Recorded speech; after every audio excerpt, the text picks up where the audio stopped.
दोस्तों देखते हैं एरेज में और लिंक्ड लिस्ट में डिफरेंस क्या है। तो उससे पहले समझते हैं कि एरे और लिंक्ड लिस्ट के बारे में थोड़ा सा। सबसे पहले तो दोनों एक डेटा स्ट्रक्चर है, और डेटा स्ट्रक्चर का मतलब ये होता है कि डेटा को किस तरीके से मेमोरी में स्ट्रक्चर किया गया है या किस तरीके से मेमोरी में उसको स्टोर किया गया है।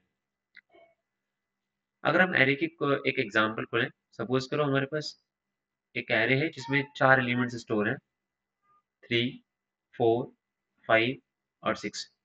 तो आपको पता होगा एरे के जो एलिमेंट्स स्टोर होते हैं वो जीरो इंडेक्स से स्टार्ट होते हैं। 0, 1, 2, 3, 4 एंड सो ऑन, राइट। तो यहाँ पे जो ईच एलिमेंट है, जो हमने वैल्यू दी है, उसको हम एलिमेंट्स भी बोलते हैं।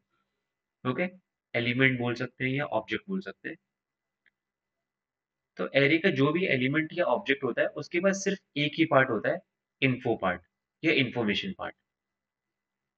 ओके, तो जैसे हम एरे को बोलते हैं कलेक्शन ऑफ एलिमेंट्स। तो यहाँ पे एलिमेंट की बात करें, जैसे 3, 4, 5, 6, ये सारे एलिमेंट्स हैं।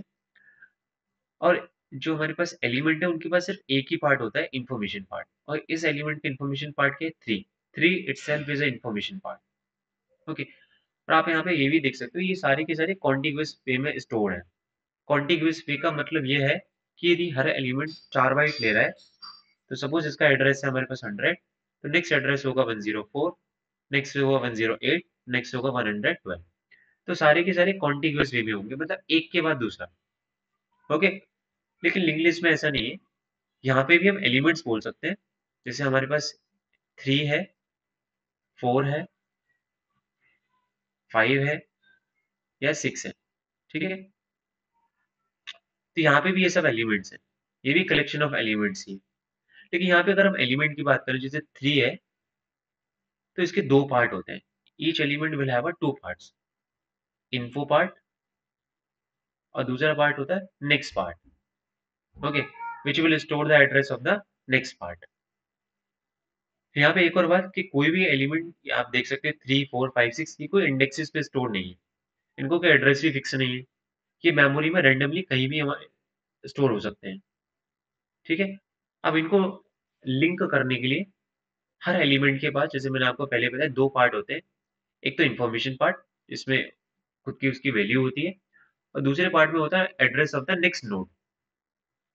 ओके, यहाँ पे जो कन्वेंशन चलती हुई आ रही है वो ये है कि एलिमेंट को हम क्या बोलते हैं, नोड, राइट। हर नोड के पास एक तो इंफॉर्मेशन पार्ट होगा और एक नेक्स्ट पार्ट। नेक्स्ट पार्ट में क्या होगा, नेक्स्ट नोड का एड्रेस होगा। तो जब नेक्स्ट नोड का एड्रेस होगा तो इस तरीके से लिंक फॉर्म होगी। इस तरीके से नेक्स्ट नोड में भी address of the next node, इसी तरीके से नेक्स्ट नोड में भी एड्रेस होगा नेक्स्ट नोड का। इसी तरीके से 6 में अगर कोई नेक्स्ट नोड नहीं है तो क्या होगा, नल। ओके, तो इस तरीके से हमारे पास लिंक लिस्ट फॉर्म होती है। तो आपने देखा, एक तो कोई फिक्स इंडेक्सेस नहीं है, राइट। तो मेमोरी में कहीं भी रैंडमली वो स्टोर हो सकते हैं। तो एक डिफरेंस ये है कि जब भी अगर हमें किसी भी एलिमेंट को एक्सेस करना होगा लिंक लिस्ट में, तो हमें एक एक नोड को ट्रेस करना पड़ता है। That means we have to start traversing from the first node, then we have to move on to the last. But array में ऐसा नहीं है। एरे में कोई भी हमें नोड की एक्सेसिबिलिटी चाहिए तो हमें उस इंडेक्स पे जाना है और वहां से उसको एक्सेस करना है।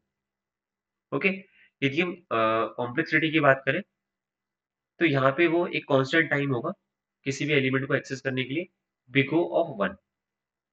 इसका मतलब एक कांस्टेंट टाइम में कोई भी एलिमेंट को हम फिक्स इंडेक्स से एक्सेस कर सकते हैं। बट लिंक लिस्ट में ऐसा नहीं होगा। यदि हमारे पास लिंक लिस्ट में n नोड्स है, तो उसको एक्सेस करने के लिए हमें कितना टाइम चाहिए, big O of n।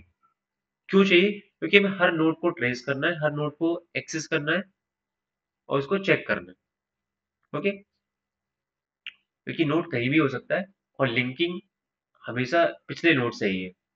Okay, तो हमें क्या पता होना चाहिए, पहले नोड का एड्रेस।